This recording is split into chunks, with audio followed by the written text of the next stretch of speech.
Méga-feux, fonte des glaces, conflits, manifestations et surtout pandémie, quand nos radios égrènent à longueur de journée les échos fatigués d'un monde chahuté, difficile de prendre du recul et de pas être un peu noyé dans ce flot d'infos.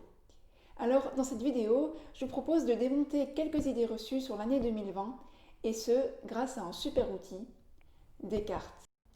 Petit teaser de ce qu'on va découvrir. Oui, l'année 2020 a été une des moins actives en termes de feux de forêt. Oui, vous pourrez trouver dans votre assiette des pesticides toxiques interdits en Union européenne. Et non, l'année 2020 n'a pas été si affreuse que ça. Alors on a tous été marqués par les images des méga-feux en Australie ou en Californie et par les chiffres sur les dégâts considérables qu'ils ont causés sur les hommes et sur l'environnement. On sait par exemple que les feux de forêt sont responsables de 20% des émissions mondiales de CO2. Logique, puisqu'en brûlant, les arbres libèrent dans l'atmosphère le dioxyde de carbone qu'ils stockaient. Alors quand on est exposé à toutes ces images, l'info qui va suivre peut sembler contre-intuitive. L'année 2020 a été l'une des moins actives en termes d'incendies actifs. C'est-à-dire, alors je cite l'étude, qu'au niveau mondial, le nombre d'incendies et la quantité d'émissions de CO2 liées à ces incendies ont baissé en 2020. Pour comprendre, on peut regarder cette carte qui représente les feux de forêt déclarés en 2020. On voit que même si les feux en Californie et en Australie ont été destructeurs et considérables, ils ne correspondent qu'à une petite partie des incendies dans le monde et des émissions qui leur sont liées. Les incendies qui ont le plus d'incidence sur la planète, on en parle moins, et pourtant ils sont bien visibles sur cette carte. Ce sont les incendies en Afrique tropicale, qui représentent 34% des émissions totales de dioxyde de carbone. Or, en 2020, ces feux ont été moins importants, en partie du fait de l'évolution des techniques agricoles. Mais attention, ça ne veut pas dire qu'en termes de feux de forêt, la situation s'améliore. Même si les incendies en 2020 ont été moins nombreux que les années précédentes, ils ont été plus intenses et ils se sont déclarés dans des zones qui n'avaient pas connu d'incendie depuis parfois des centaines d'années. Et puis autre problème, les fumées émises par ces feux, chargées en polluants, ont voyagé sur des kilomètres portés par le vent et affecté la qualité de l'air et de la biodiversité. Les fumées des incendies de l'ouest des États-Unis ont parcouru 8000 km jusqu'à l'Europe et les feux en Australie ont dégagé des fumées d'une superficie supérieure à celle de la Russie. Donc, pour résumer, les feux de forêt ont des conséquences considérables sur l'environnement.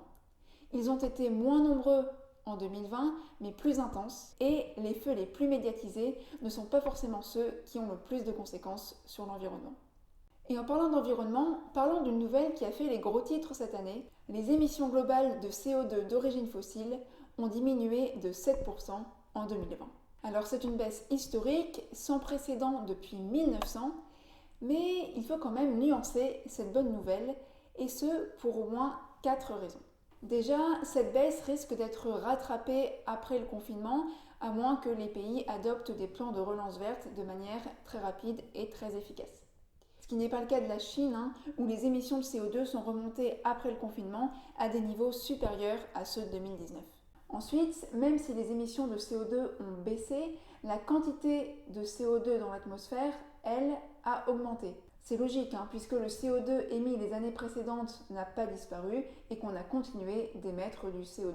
On a donc rajouté du CO2 à celui qui était déjà présent dans l'atmosphère et qui va y rester des centaines d'années en raison de la durée de vie importante du CO2 dans l'atmosphère. Et puis ensuite, les pays qui ont connu des baisses d'émissions de CO2 les plus importantes ne représentent qu'1% des émissions de CO2 mondiales, et les secteurs dans lesquels cette baisse d'émissions a été considérable ne sont pas forcément ceux qui ont le plus d'impact sur les émissions mondiales de CO2. Tiens, par exemple, le secteur de l'aviation est celui dans lequel les baisses ont été les plus remarquables. Or, ce secteur ne contribuait en 2019 qu'à 2,4% des émissions mondiales de CO2. A l'inverse, les baisses d'émissions dans les secteurs de l'électricité, des transports ou de l'industrie ont été bien moins importantes, alors que ces trois secteurs représentent plus de 80% des émissions globales de CO2. Et enfin, pour respecter l'objectif idéal de l'accord de Paris, il faudrait limiter chaque année, entre 2020 et 2030, les émissions de CO2 de 7,6%. Et ça, c'est possible que si on prend des changements structurels dans les domaines de l'économie, des transports, de l'industrie. Or là, les émissions de CO2, elles ne sont pas liées à ces changements, mais aux effets temporaires du confinement. Bref, pour moins de CO2, il va falloir prendre des mesures, mais des mesures quand même plus efficaces que celles prises par l'Union européenne dans le domaine des pesticides. Car breaking news, oui, vous pourrez trouver dans votre assiette des pesticides interdits par l'Union européenne pour leur toxicité. On a découvert que l'UE autorisait l'exportation de 80 000 tonnes de pesticides interdits sur son sol, car trop dangereux pour la santé et pour l'environnement. Ces pesticides ultra toxiques ont été exportés vers 85 pays et, problème supplémentaire, les 3/4 de ces pays étaient des pays en développement qui n'avaient pas vraiment les moyens de contrôler l'usage et les effets de ces pesticides. Et la majorité de ces pays qui reçoivent les pesticides interdits en Union européenne sont des pays qui fournissent l'Europe en denrées alimentaires, comme par exemple le Mexique, l'Afrique du Sud ou l'Ukraine qui est le grenier à blé de l'Europe. C'est pour ça que vous pourrez trouver dans votre assiette des résidus de pesticides interdits par l'UE depuis parfois 10 ans. En parlant de santé, passons à la pandémie de Covid-19. Et oui, cette transition est à chier. Le Covid est partout dans les médias, les chiffres et les études pleuvent, et face à ce flot d'infos, on peut être un peu perdu. Alors oui, la pandémie de SARS-CoV-2 a touché toute la planète de manière brutale, et oui, le Covid est devenu en juin 2020 une des maladies infectieuses les plus mortelles au monde. Mais on pourrait prendre un peu de recul pour se rappeler que non, en 2020, il n'y a pas que le Covid qui a tué, et que beaucoup d'autres maladies tuent autant, voire plus que le Covid, sans parfois bénéficier de beaucoup d'attention et de beaucoup de fonds. Le sida, par exemple. Il tue en moyenne un peu plus d'1 million de personnes dans le monde chaque année, et ce depuis 1981. Depuis son apparition, il a tué 33 millions de personnes, c'est 3 fois le nombre de soldats morts pendant la Première Guerre mondiale. La tuberculose, elle, reste la maladie infectieuse la plus mortelle au monde. En 2019, elle a tué 1,4 million de personnes. C'est presque autant que le Covid en 2020, sauf que là, ça fait des années que la situation dure, alors que 85% des cas et des décès ont lieu dans les pays en développement, notamment en Asie du Sud-Est et en Afrique. Le paludisme, lui, tue des milliers de personnes chaque année, et il n'existe aucun vaccin contre cette maladie, alors que la lutte contre le paludisme est justement entravée par la pandémie et par le manque de fonds. Et un autre fléau qui nous concerne tous et qui tue chaque année bien plus que le Covid, c'est la pollution. Des chercheurs allemands estiment que la pollution de l'air est responsable de 8,8 millions de décès chaque année dans le monde. À titre de comparaison, le Covid-19 aurait tué cette année 1,8 million de personnes environ. Dans le monde, une personne sur 9 est exposée à des niveaux de pollution supérieurs au seuil maximum recommandé par l'OMS, et en Europe, la pollution reste la première cause de mortalité. Elle serait responsable directement ou indirectement de 13% des morts. Et puisqu'on parle de pollution, on va voir pourquoi la baisse de pollution liée au confinement cache une réalité un peu plus complexe. Alors on a tous entendu qu'avec le confinement, l'air était devenu moins pollué et plus respirable. Et c'est en partie vrai. Pendant le confinement, on a en effet constaté une baisse importante de la quantité d'oxyde d'azote liée au trafic automobile dans l'air. Mais d'autres types de pollution ont été observés et ont augmenté cette année, notamment la pollution à l'ozone et aux particules en suspension. Commençons par l'ozone. À Rome, Londres ou New York, on a observé des niveaux particulièrement élevés de pollution à l'ozone, un polluant très toxique pour la santé, pendant le confinement. Alors, pour comprendre, il faut savoir que l'ozone n'est pas directement rejetée dans l'atmosphère par nos activités, mais qu'elle se forme par l'association d'oxyde d'azote et de composants volatiles organiques, ou COV, qu'on trouve notamment dans les dissolvants et les produits d'entretien, mais qui sont aussi émis par les arbres. Bon, le deuxième type de pollution qui a augmenté pendant le confinement, c'est la pollution à la suie et aux particules en suspension. Alors même que le trafic automobile diminuait avec le confinement, la quantité de particules en suspension a stagné et a même augmenté sur 480 sites étudiés aux États-Unis et globalement dans le monde entier. La raison, c'est que ces particules résultent principalement du chauffage au bois, des émissions des usines et de la production d'électricité, des secteurs qui ont peu été affectés par le confinement.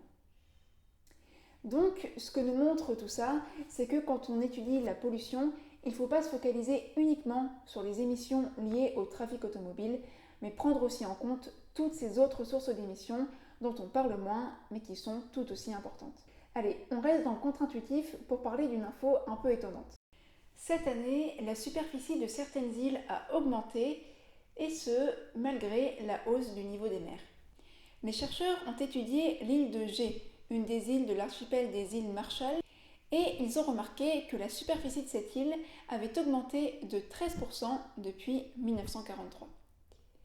Alors d'autres études ont été menées et elles ont prouvé que sur 700 îles de 30 atolls coralliens, 88% ont conservé ou augmenté leur taille depuis 1950 et aucun n'a perdu de terre.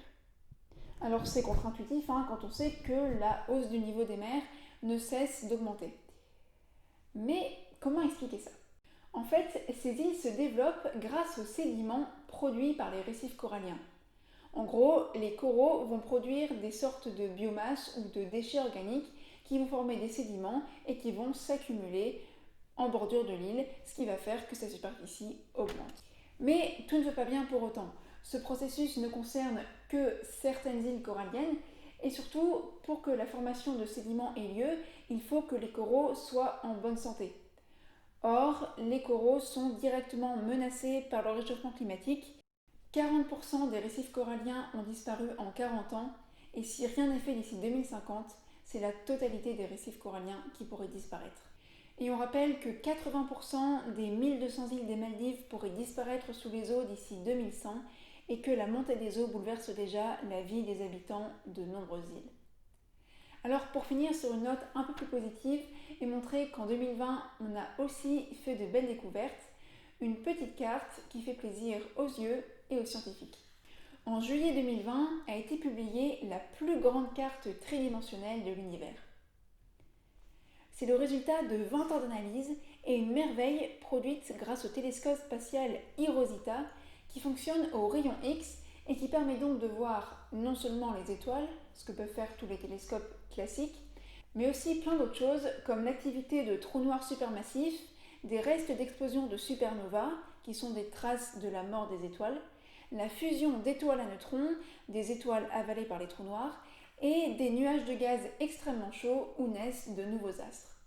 Grâce à des capteurs 20 fois plus sensibles qu'auparavant, les images sont d'une précision remarquable et en plus d'être magnifiques, elles pourraient permettre d'en savoir plus sur l'évolution de l'univers et la formation des trous noirs et de notre galaxie.